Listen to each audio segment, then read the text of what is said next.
l'AS OTR et à Gaza ont déjà repris les entraînements dans la perspective de la reprise des championnats nationaux de première et deuxième division. Il n'en est pas le cas de la JCA Club du district préfectoral d'Agouenivé qui semble traîner les pas. Les responsables de ce club et les autres du district en ont profité pour échanger ce week-end sur les perspectives. Il s'agit pour le bureau de faire le bilan des activités menées depuis leur élection au mois de septembre dernier. Nous avons invité les clubs de notre juridiction pour les connaître et en même temps nous présenter à eux parce que depuis notre élection au soir du 15 septembre 2020, nous avons fait des démarches auprès des autorités de notre préfecture et après nous avons fait d'autres formalités pour la nomination d'un secrétaire général et également la nomination d'un chargé de communication. Nous avons aussi continué les démarches pour trouver les locaux qui vont nous abriter pour en faire un siège social où toute la préfecture d'Agouenivé, à travers le football, peut se retrouver pour parler le même langage, le football, a ajouté Ramanou Ibrahim, le deuxième vice-président du bureau du district préfectoral d'Agouenivé. Au nom du bureau que dirige Aziamale Sodinet, le deuxième vice-président a encouragé chaque acteur au respect des mesures barrières instruites par le gouvernement. Nous avons exhorté les dirigeants de ces clubs à continuer à respecter les gestes barrières pour qu'ensemble avec les autorités, on puisse éradiquer cette pandémie et pouvoir reprendre en toute sérénité les activités sportives au grand bonheur des sportifs et des footballeurs de notre préfecture, a-t-il conclu.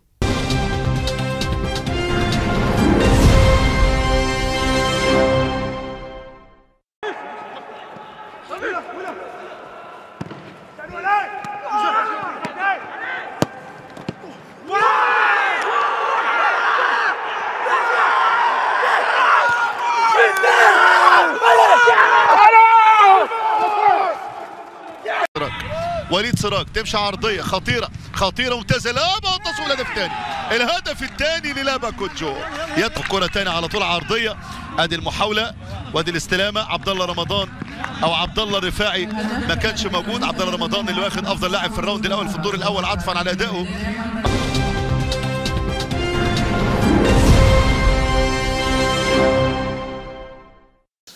L'information, nous l'avons accueillie avec joie, avec beaucoup de plaisir, parce qu'on attendait ça depuis.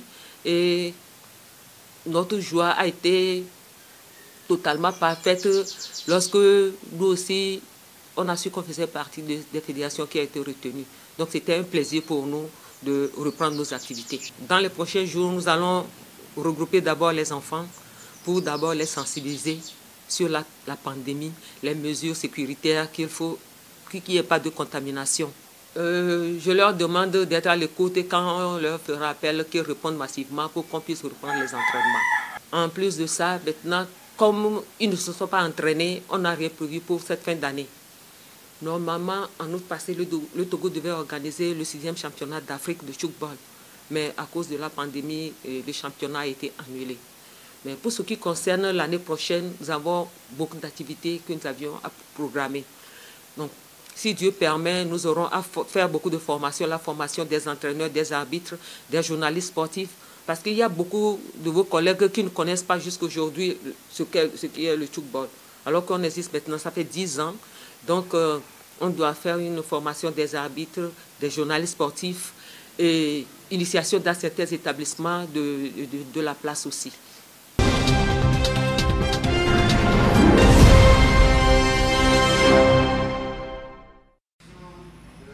Le yoga est la pratique d'un ensemble de postures et d'exercices de respiration qui visent à apporter un bien-être physique et mental à l'homme.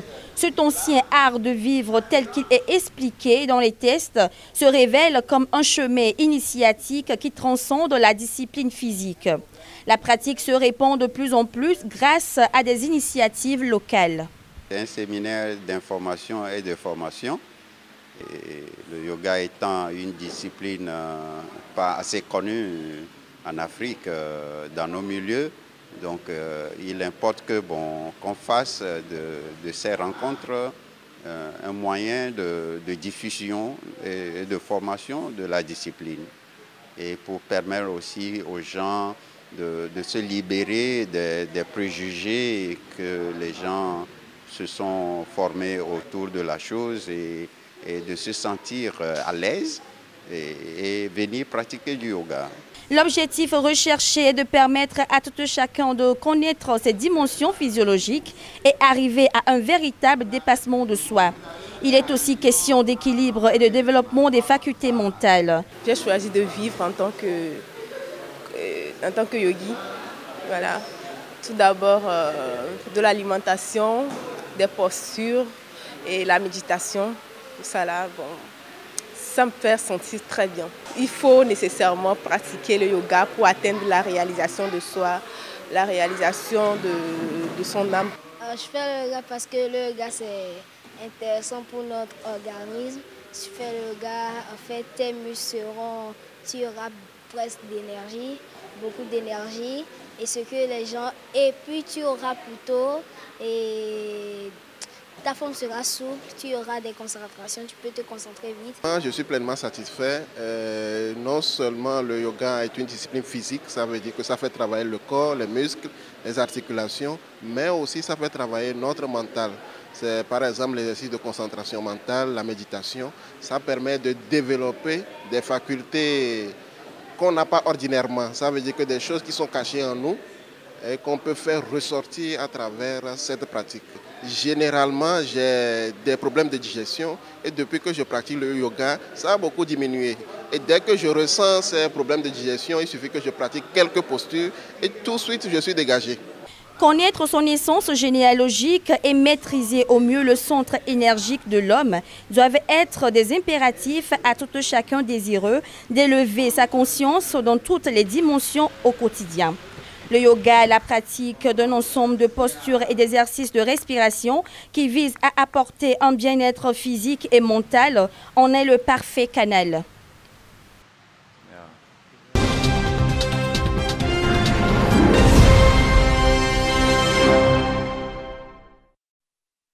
Il est 16h30.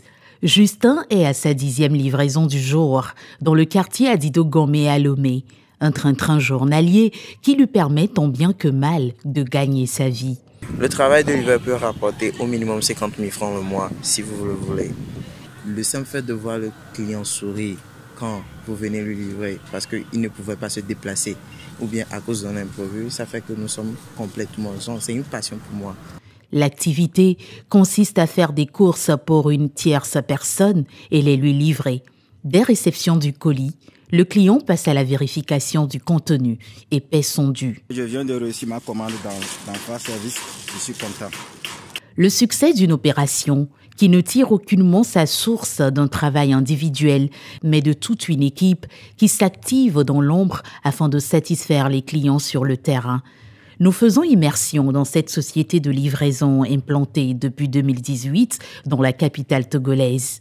Chaque matin, le programme des courses de la journée est en partie dressé par le responsable des opérations. La journée commence déjà à partir de 7 heures. Donc pour la livraison de certains partenaires qui ont des heures fixes pour leurs commandes.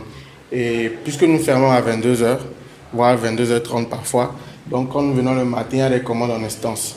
Donc le chargé qui est là se permet de les lister au tableau et les livreurs qui arrivent en même temps, on le leur transmet et ils partent sur le terrain pour effectuer ces commandes.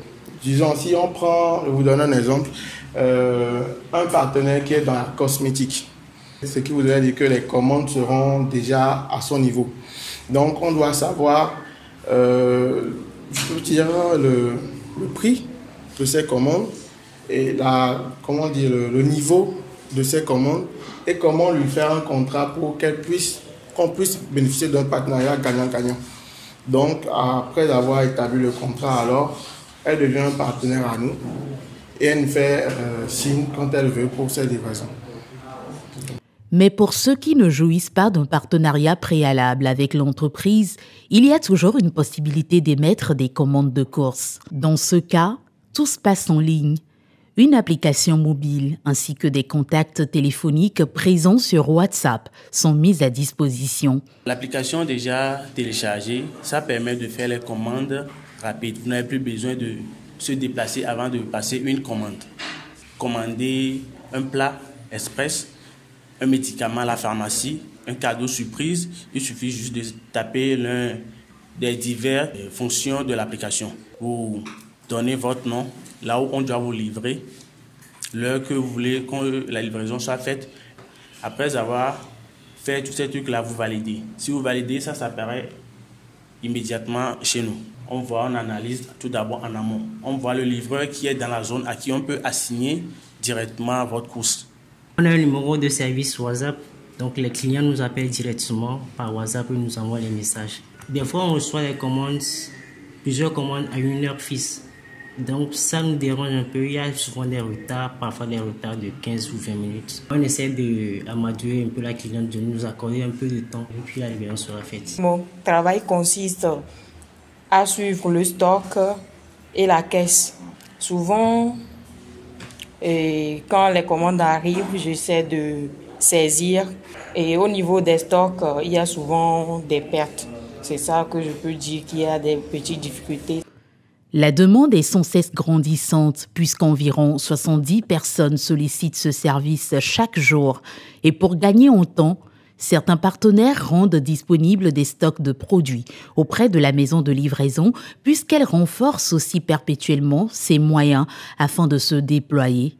Ce qu'on a innové tout dernièrement, c'est le transport scolaire privé des enfants. C'est spécialement pour les fonctionnaires qui n'ont pas le temps d'aller chercher les enfants entre midi et 2 à la maison, à l'école pour les ramener à la maison. Donc, on a une voiture également qui assure les courses également. On est en train de lancer les financements, les investisseurs également. Et à la longue, d'ici 6 mois, normalement, on peut au moins avoir 5 voitures. Comme ça, pour pouvoir couvrir toutes les 4 zones de Lomé, Adidogomé, Baguida, Agoué et Nekonakwe pour le moment et le centre. Aujourd'hui, nous sommes à 7 livreurs. Et dans les jours à venir, on risque de multiplier l'effectif de livreurs par 2. Ici, mes livreurs sont sous contrat parce que il faut être exigeant dans le service et également avec les colis des clients. On compte aujourd'hui près de 10 sociétés de livraison déclarées sur l'ensemble du territoire national. Mais force est de constater que plusieurs jeunes possédant un moyen de déplacement exercent également le métier de livreur indépendant. Selon certains, les prix fixés par ces derniers est beaucoup plus abordable. Cependant, demeure la question de la confiance et des responsabilités en cas de perte, de dommages ou de non-livraison des commandes.